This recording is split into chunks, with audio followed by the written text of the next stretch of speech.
Cette maladie s'appelle l'endométriose. J'avais eu le bonheur d'en parler un peu chez vous l'année dernière, je crois, Philippe. Ouais.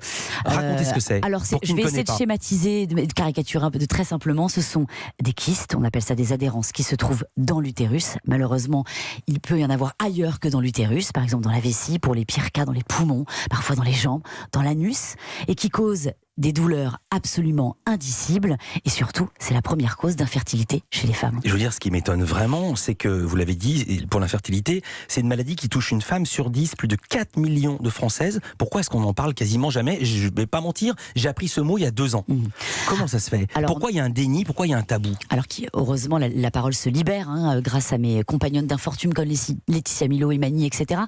Mais effectivement, on n'en parle pas parce que tout ce qui touche au vagin, tout ce qui touche aux règles, le sang qui coule de notre vagin, je pense que ça dégoûte. Et puis, selon moi, une autre phrase que je dis en ce moment de temps en temps, c'est qu'aussi la douleur est souvent assez collée au mot femme. C'est-à-dire que ça semble assez normal qu'une femme ait mal pendant ses règles. Ça semble d'ailleurs assez normal qu'une femme souffre en silence.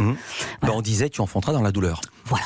Eh bien non, on n'est pas obligé d'enfanter dans la douleur, on n'est pas obligé d'avoir mal à se damner quand on a ses règles. Alors, vous en avez souffert, c'est rien de le dire, Enora Malagré. Dans le livre, vous n'épargnez aucun détail intime qui pourrait même rebuter vos amoureux potentiels.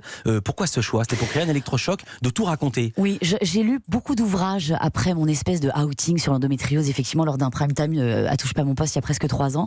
J'en ai eu un peu marre de lire des bouquins où la parole était assez édulcorée, je trouvais un peu rose fluo. Cette maladie, elle n'est pas douce, elle est trash, on perd du sang, parfois on a la diarrhée. Il m'a semblé que c'était essentiel d'en parler de manière aussi crûment que la maladie l'était.